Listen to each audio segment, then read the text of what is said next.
দাদু, এত অন্ধকারে সবকিছুই ভয়ের মতো লাগে। তা হয়, কারণ আমরা আলোয় থাকতে থাকতে অন্ধকার ভুলে যাই। একবার আকাশটা দেখ।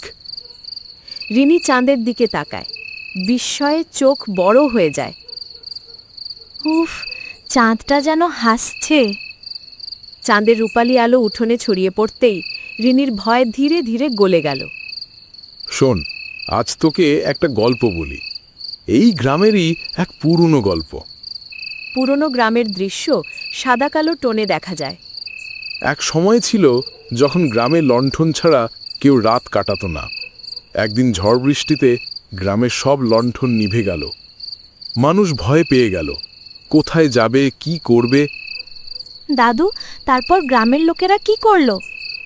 তখন আকাশের চাঁদটা মেঘ সরিয়ে উঁকি দিল, আর পুরো গ্রাম জুড়ে আলো ছড়িয়ে দিল। মানুষ বুঝল, অন্ধকার যতই হোক, একটু আলো থাকলেই পথ পাওয়া যায়। রিনির চোখ গল্পে ডুবে যায়। চাঁদের আলো যেন গল্পের সঙ্গে মিলেমিশে যায়। দাদু, চাঁদ কি সত্যিই আমাদের জন্য আলো দেয়? চাঁদ শুধু রাতকে আলো দেয় না রে, চাঁদ শেখায় যখন সব লাইট নিভে যায় তখনও আশা থাকে। কিন্তু দাদু, অন্ধকারে যদি আমি ভয় পাই? ভয় পাওয়াটা ভুল নয়, ভয় পেলে মানুষের কাছে থাকতে হয়।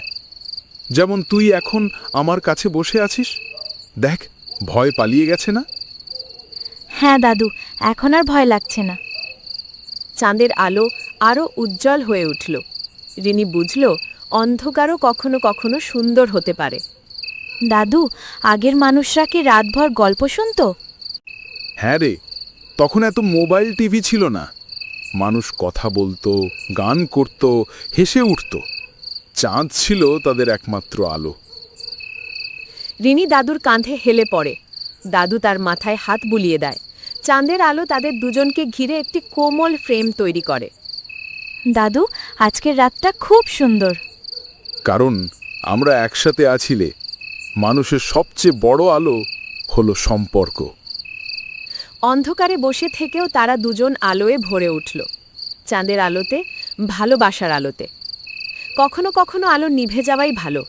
তখনই দেখা যায়, এটাই রাতকে সুন্দর করে তোলে, এটাই সম্পর্ককে আরও কাছে আনে।